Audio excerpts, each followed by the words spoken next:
ఏమన్నా చెప్పుర్రి తెలంగాణ అసెంబ్లీ కడమ రాష్ట్రాలకు ఆదర్శంగా నిలుస్తుందని చెప్పొచ్చు.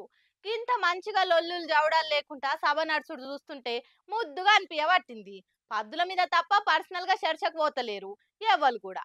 ఇక కాంగ్రెస్ సర్కార్ పెట్టిన బడ్జెట్ మీద కేటీఆర్ సార్ ఉండి ఇగో ఇట్లా మాట్లాడుకొచ్చింది ఇయాల.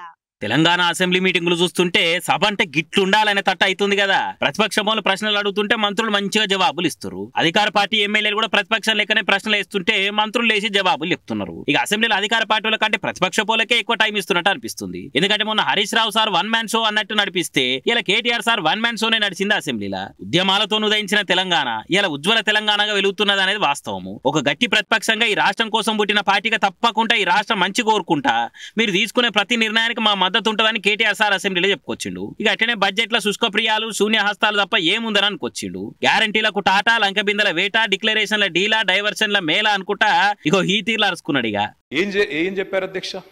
చాలా మాటలు చెప్పారు.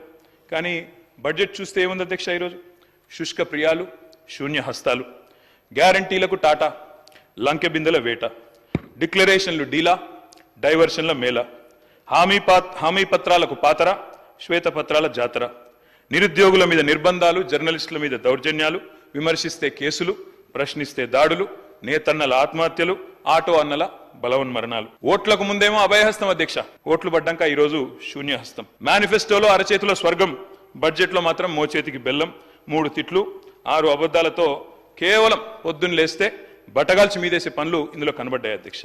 ఇవాళ వారు అన్నారు అధ్యక్ష, దివాలా తీసిన రాష్ట్రం ఒక క్యాన్సర్ పేషెంట్ మాదిరిగా, ఎయిడ్స్ పేషెంట్ మాదిరిగా అని మాట్లాడారు. దయచేసి ఇది సరైన పద్ధతి కాదు. మా మీద కోపం ఉంటే మాట్లాడండి, విమర్శించండి, ఇబ్బంది లేదు. కానీ రాష్ట్రాన్ని ఖర్చు చేయడం అనేది మనకు మంచిది కాదు. ఉద్యమాలతో ఉదయించిన తెలంగాణ తప్పకుండా ఈరోజు ఉజ్వల తెలంగాణ ఎదిగిన మాట వాస్తవం. దాన్ని మనందరం కూడా అభినందిద్దాం. ఇక దానికి సీఎం సార్ గట్టిగా కౌంటర్ ఇచ్చిండు. బతుకమ్మ చీరల పేరు మీద సూరత్ నుంచి చీరలు తెప్పించి సిరిసిల్ల నేతనం లేసిన చీరలు అని కలరింగ్ ఇచ్చిర్రు. 100 కోట్లను కాంట్రాక్టర్లకు అప్పచెప్పి దోపిడీ చేసిర్రు. అసలు నేత కార్మికులకు 100 కోట్లు మీరే బకాయి పెట్టిర్రు. నేతన్నలకు పని కల్పించినమని అబద్ధాలు ఆడిర్రు. అంతేగాని చేసింది ఏం లేదని తిట్టిపోసిండు. 2017-18లో నాకు తెలిసినంత వరకు మొట్టమొదట ఈ చేనేత కార్మికులకు బతుకమ్మ చీరల పథకాన్ని ప్రవేశపెట్టారు. నేను సూటిగా వారిని అడుగుతున్న ఒకటే మాట, అక్కడ ఇక్కడ డొంక తిరుగుడు కాకుండా మీరు ఈ పథకాన్ని ప్రారంభించిన సంవత్సరం మీరు సిరిసిల్లలో నేత కార్మికులకు పనిచ్చి బతుకమ్మ చీరలు తీసుకొచ్చి ఆడబిడ్డలకు పంచిపెట్టినరా, లేకపోతే మీ బినామీలకు కాంట్రాక్ట్లు ఇచ్చి సూరత్ వెళ్ళి సూరత్లో మీ తూకం కింద చీరలు తీసుకొచ్చి చీరల సైజు కంటే సైజు తక్కువ కట్ చేసి దండి కొట్టి ఆడబిడ్డలకు పంచిపెడితే ఆడబిడ్డలు తిరుగుబాటు చేసి ఇవి బతుకమ్మ చీరలు ఆడబిడ్డలు కట్టుకునేటివి కావు అని చెప్పి ఆడబిడ్డలు తిరుగుబాటు చేసిన మాట వాస్తవం కాదా? తమరి ద్వారా వారిని నేను ఏమడగదలుచుకున్నా అంటే ఒకటే మాట, స్ట్రైట్గా సమాధానం. మీరు పథకం ప్రారంభించిన రోజు పేదలకు ఇచ్చిన చీరలు సిరిసిల్ల చేనేత కార్మికులు నేసినాయా? సూరత్కి వెళ్ళి కిలోల కింద తూకంలో కొనుక్కొచ్చి కమిషన్లు కొట్టి పేదలను మోసం చేసిండ్రా లేదా వారు చెప్పాలి. నెంబర్ 1 అధ్యక్ష.